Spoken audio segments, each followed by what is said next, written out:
تو وہ اس کے لیے سلیکشن ہوتی ہے جی اور دوسرا جو ہمارا کشمیری لیڈر امریکہ میں قید کیا گیا ہے اصل میں امریکہ فرعون کی پالیسی کو ہائی لائٹ کرنا چاہتا ہے بھیا ایک ہی نسل ہے فرعون نے اپنی پارلیمنٹ میں اور جو لوگ جیلوں میں ڈالے ان کے ہاتھوں میں اور پاؤں میں بیڑیاں ڈالی گئی اور وہ بیڑیاں اس لیے ڈالی گئی تاکہ بقایا جو یہودی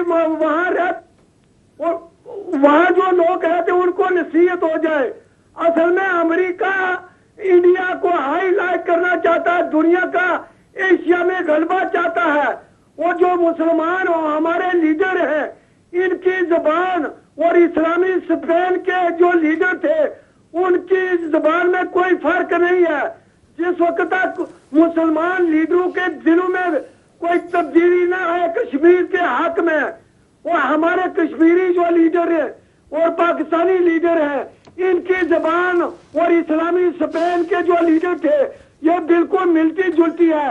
اس میں کچھ معمولی سا تضاد ہو سکتا ہے لیکن جو ان کی حکمت عملی ہے اس سے 100% میں کہتا ہوں کہ ملتی جلتی ہے, وہی زبان بولتے ہیں. بہت شکریہ سر, یہ سمجھ جائے بہت شکریہ احمد خان صاحب. آئندہ آنے والی جو نسل ہے وہ ان کو معاف نہیں کرے گی. بہت شکریہ حضور, بہت شکریہ احمد خان صاحب بریڈ فورڈ سے فون کرنے کا. اگر اور کوئی کال ہے تو لیتے ہیں, اس کے بعد پینل سے بات کرتے ہیں. جی السلام علیکم. جی السلام علیکم.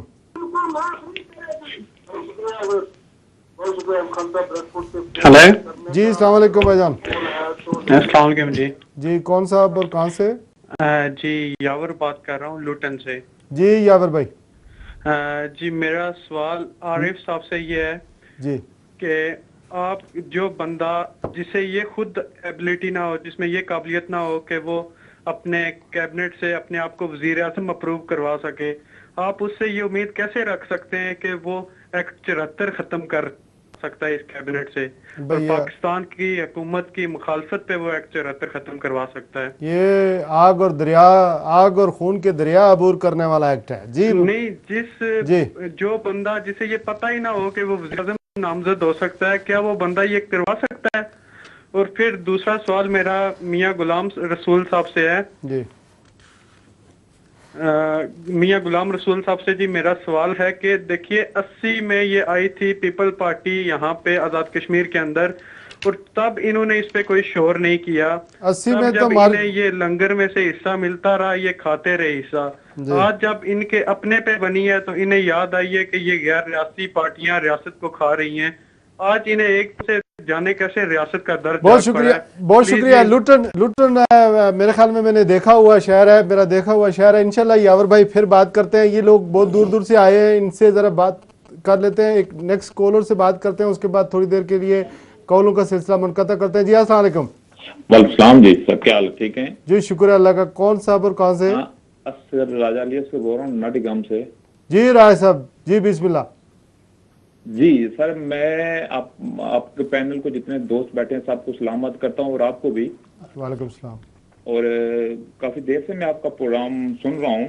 جی تو چودھری مجید صاحب وزیر اعظم بنے آزاد کشمیر, اور میں ان کو مبارکباد دیتا ہوں. اور جس طرح عارف صاحب نے فرمایا ہے کہ معاہدہ 1974 جو ہے کہ یہ چودھری صاحب ختم کریں گے, جو بندہ خود ان کی مرضی سے آیا ہو, جنہوں نے بنایا ہو, وہ کس طرح ان کو کہیں گے کہ معاہدہ 1974 ختم کریں. اور نمبر 2 یہ ہے کہ جس طرح کوئی اور کالوں نے میں سن رہا تھا کہ کیا فرمایا ہے کہ دیکھیں جس طرح یہ آزاد کشمیر کے الیکشن کے حوالے سے پچھلے دنوں جو کچھ ہوا ہے کہ پاکستان کی پوری گورنمنٹ, چاہے حکومت کی پیپل پارٹی کی ہو, چاہے نون لیگ کی ہو, چاہے ایم کیو ایم کی ہو, سب بھی ٹوٹل پچھلے 2-3 ویک میں آزاد کشمیر میں رہی ہے. آپ انڈیا کو اور انٹرنیشنل کمیونٹی کو کیا پیغام دے رہے ہیں؟ ایک طرف تو آپ کہہ رہے ہیں کہ ہم آزاد کشمیر میں مداخلت نہیں کرتے. آپ کیا سمجھتے ہیں کہ وزیر اعظم اور منسٹر اور وزیر اعلیٰ پنجاب اور نواز شریف جتنے سارے آزاد کشمیر میں رہے ہیں, کیا یہ مداخلت نہیں ان کو نظر آئی؟ بہت شکریہ رائے صاحب, یہاں پہ لیتے ہیں. بہت شکریہ صاحب. انشاءاللہ آئندہ پروگرام میں آپ سے بات ہوگی. مجھے I'm sorry, مجھے یہاں پہ ایک فوری بریک لینی ہے اور بریک کے بعد جب حاضر ہوں گے تو یہ چودھری عبدالمجید صاحب کے جو زندگی ہے، یہ اہلیت ہے، قابلیت ہے، اس کے بارے میں بھی ہم جانیں گے، اور پھر جو ایشوز ہیں آزاد کشمیر کے جو اس وقت ہائی لائٹ کرنے کی ضرورت ہے، جو حکومت کی فوری توجہ کے قابل ہیں، وہ بھی تحسین صاحب سے ہم نے بات کرنی ہے، پھر میاں صاحب سے بھی مسلم کانفرنس کے مستقبل کے بارے میں بات کرنی ہے۔ انشاءاللہ ایک فوری بریک لیتے ہیں اور بریک کے بعد جو ہے حاضر ہوتے ہیں۔ گفتگو کریں آزاد کشمیر جو ہے اس وقت تشکیل پا چکی ہے پیپلز پارٹی کی، وہ کیا اپنی مدت پوری کرے گی، اور اس وقت آزاد کشمیر کے لوگوں کو اس حکومت سے کیا توقعات جو ہے وہ وابستہ کرنی چاہیے۔ میں فوراً چلتا ہوں تحصیل گیلانی صاحب سے۔ سعید صاحب یہ فرمائیے گا کہ آزاد کشمیر کے چلو سب معاملات ہیں، حکومت تو بن گئی ہے، اس وقت ایشوز کون کون سے ہیں؟ اشراف صاحب، ہماری بدقسمتی یہ ہے کہ ہم جو ہمارا پہلا پارلیمانی جس کو پارلیمانی کہتے ہیں وہ الیکشن جب سے ہوا ہے، یا آپ اس سے پہلے صدارتی نظام سے آج تک جو الیکشن ہو رہے ہیں وہ صرف ٹوٹی نلکے کے اوپر اور پائپ کے اوپر الیکشن ہو رہے ہیں۔ اس میں اس سے پہلے بھی کسی گورنمنٹ نے کوئی مسائل کو ایڈریس نہیں کیا۔ آپ وہاں کے جو مسائل ہیں، سڑکوں کے مسائل ہیں، وہاں پہ جو تعلیمی نظام ہے، وہاں پہ جو ہیلتھ کا جو صورتحال ہے اس کو آپ دیکھ لیں، قابل ترس صورتحال ہے۔ اور سب سے بڑا جو مسئلہ ہے وہ آپ کا یہ بنا ہوا ہے کہ ہم یہاں پر بہت سے آپ نے پروگراموں میں سنا ہوگا کہ ہم کہتے ہیں جی ہمارے 1 ملین لوگ یہاں پر آباد ہیں، کشمیری نوجوان، لیکن آپ وہاں سے مڈل ایسٹ سے لے کر آپ امریکہ تک، یورپ تک آپ دیکھیں کہ آپ کے کتنے graduate, post graduate doctors, engineer جو ہیں وہ فیکٹریوں کے اندر، ملوں کے اندر، ہوٹلوں کے اوپر جو ہے وہ کام کر رہے ہیں۔ آپ وہ جو نظام ہے آپ اس کو وہ کیا میسج آپ آنے والی جنریشن کو کیا میسج دینا چاہتے ہیں کہ آپ کی جو ایجوکیشن ہے اس کا آؤٹ پٹ کیا ہوگا، اس کی ویلیو کیا ہوگی، آپ آگے ایڈجسٹ کہاں پر ہوں گے؟ آج بھی آزاد کشمیر کے اندر جو 47 سے لے کر آج تک جو وہاں پر جو جاب کے وسائل تھے وہی چل رہے ہیں۔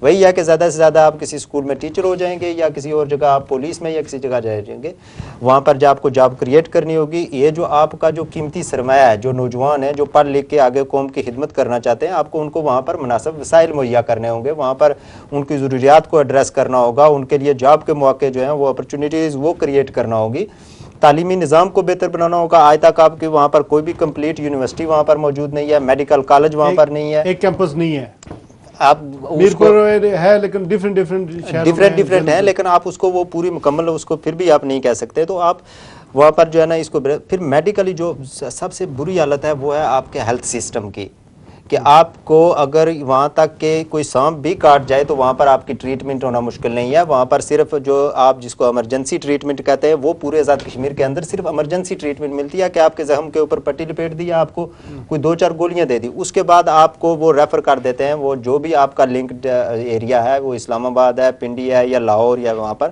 وہ کر دیتے ہیں۔ تو یہ پورا بنیادی جو وہاں پر سسٹم ہے اس کو چینج کرنے کی ضرورت ہے وہاں پر، اور اگر یہ گورنمنٹ اس کو ایڈریس کر سکتی ہے تو میں سمجھتا ہوں کہ وہ آگے بھی جو ہے وہ عوام کے ان کو جو ہے وہ اعتماد مل سکتا ہے۔ اس کے علاوہ جو ایک حکومت کے لیے ضروری ہوتا ہے وہ یہ ہے کہ جو پچھلے منصوبے اچھے اگر ہیں تو ان کو کنٹینیو کرنا چاہیے۔ دیکھیں زلزلہ زدگان جو تھے ان کے 2005 کو زلزلہ آیا تھا 8 اکتوبر 2005 کو، اس کے متاثرین ابھی تک مارا پھر رہے ہیں۔ پھر جو منگلا ڈیم اپریزنگ ہوئی تھی ابھی ریسنٹلی، اس کے جو پہلے متاثرین تھے وہ بھی اپنی جگہ، اور پھر نئے متاثرین بھی پیدا ہوئے۔ آپ کا تعلق تو منگلا سے ہی ہے، تو کیا کیا ایشوز ہیں یہ جو منگلا والے ان لوگوں کے جو متاثرین ہیں ان کے کیا کیا ایشوز ہیں؟ میں میرا خیال کہ پہلے خاور صاحب کے سوال کا جواب ایوب خاور صاحب جو لوٹن سے جی خاور صاحب آپ کا سوال بہت اچھا ہے، میں آپ سے متفق ہوں، لیکن آپ کے میرا خیال ہے علم میں یہ بات میں لانا چاہتا ہوں کہ مسلم کانفرنس نے کبھی بھی کسی وقت بھی اپنی حکومت میں پاکستان کی مدد نہیں مانگی حکومت بنانے کے لیے۔ اس کا ثبوت یہ ہے کہ جب بھٹو صاحب نے سردار عبدالقیوم خان صاحب کو مظفر آباد سے ہیلی کاپٹر کے ذریعے لایا تو ان کی بات نہیں مان رہے تھے، تو ان کو ہاؤس اریسٹ کیا گیا اسلام آباد میں۔ تو یہ اس بات کا ثبوت ہے کہ مسلم کانفرنس نے آزاد کشمیر سے ہی اپنی حکومت بنائی اور وہیں اس کے فوائد جو لوگوں تک پہنچائے، اور آئندہ بھی انشاءاللہ یہ رہے گا۔ یہ جو روایت یہ آئی ہے کہ کشمیر میں آزاد کشمیر میں جا کے الیکشن لڑی جائے، یہ حکومت پوری گئی ہے، وہاں نواز شریف صاحب کی پوری ٹیم گئی ہے،